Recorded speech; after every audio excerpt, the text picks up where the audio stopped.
Nature pure -17 cholesterol free rice bran oil. এতে রয়েছে এমন উপাদান যা আপনার হার্টকে রাখে সুস্থ। আপনার হৃদয় সত্যিকারের বন্ধু।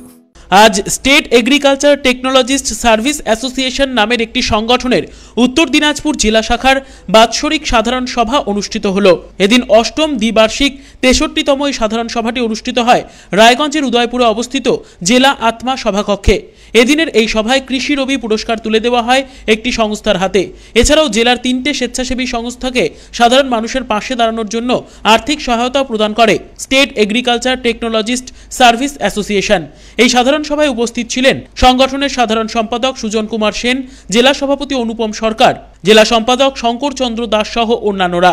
এদিনের সাধারণ সভায় বিগত দিনের প্রয়াত সদস্যদের স্মরণ করে শোক প্রকাশ করা হয়। পাশাপাশি সংগঠনের কার্যাবলী নিয়ে আলোচনা করেন সভায় উপস্থিত সংগঠনের কর্মকর্তারা। এদিন সংবাদ মাধ্যমের মুখোমুখি হন সংগঠনের রাজ্য সাধারণ সম্পাদক সুজন কুমার সেন। তিনি জানিয়েছেন, প্রত্যেক 2 বছর অন্তর এই সংগঠনের জেলা কমিটির সভা হয়। পরবর্তীতে ফেব্রুয়ারি মাসে রাজ্য স্তরের সভা অনুষ্ঠিত হয়। আজ উত্তর দিনাজপুর জেলা এবং মহকুমার নতুন কমিটি গঠন করা হয়েছে। এরই পাশাপাশি বেশ কয়েক বছর থেকে এই সংগঠনের পক্ষ থেকে জেলায় জেলায় কৃষি রবি পুরস্কার প্রদান করা হচ্ছে। কৃষিকার্যে উন্নতির নিরিখে আজ পশ্চিম নন্দ অগ্রদূত ফার্মার্স ক্লাবকে কৃষি রবি পুরস্কার তুলে দেন সংগঠনের কর্মকর্তারা।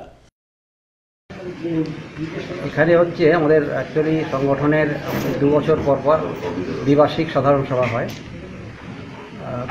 গোটা রাজ্য জুড়ে সমস্ত জেলাতে এই সময়টা ডিসেম্বর জানুয়ারি মাসে এটা হয় এবং আলটিমেটলি ফেব্রুয়ারি মাসে আমাদের রাজ্য স্তরের যে দ্বিবার্ষিক সাধারণ সভা হবে তার প্রস্তুতি জেলায় জেলায় হচ্ছে। আজকে উত্তর দিনাজপুর জেলার দ্বিবার্ষিক সাধারণ সভা, এখানকার সমস্ত সদস্যরা আজকে উপস্থিত আছে। তো এখানে কি নতুন জেলা কমিটি গঠিত হবে? হ্যাঁ, নতুন জেলা কমিটি, মহকুমা কমিটি এবং জেলা কমিটি তৈরি হবে। আচ্ছা, আজকে আপনারা কি সমাজসেবামূলক কিছু উদ্যোগ নিয়েছেন? কি কি উদ্যোগ নিয়েছেন?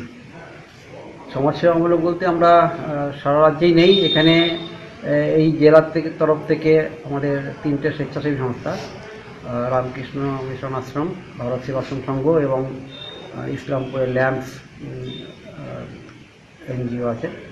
তো এই 3টি সংস্থাকে আমরা কিছু আর্থিক সাহায্য করব তাদের কাজে সাহায্য করার জন্য। এছাড়াও আপনারা কৃষি রবি পুরস্কার দিচ্ছেন। কৃষি রবি পুরস্কার সেটা কাদের দেওয়া হচ্ছে? এটা অ্যাকচুয়ালি কৃষি রবি পুরস্কারটা আমরা বেশ কিছু বছর থেকে চালু হয়েছে। আমরা এর আগে প্রত্যেক জেলার অগ্রগণ্য কৃষককে জেলার তরফ থেকে নির্বাচন করে এবং তাদের মধ্যে সমস্ত জেলার মধ্যে একজনকে আমাদের রাজ্য স্তর থেকে কৃষি রবি নির্বাচন করতাম। বিগত 2 টার্ম ধরে আমরা যেটা করছি সেটা হচ্ছে কিছু সংস্থাকে, অর্থাৎ farmers club, farmers for research organisation অথবা কৃষকদের অন্যান্য সংগঠন আছে, গ্রুপ হিসাবে তাদেরকে আমরা নির্বাচন করছি জেলা থেকে। হীরক মুখার্জি রিপোর্ট, কুলিক নিউজ, রায়গঞ্জ।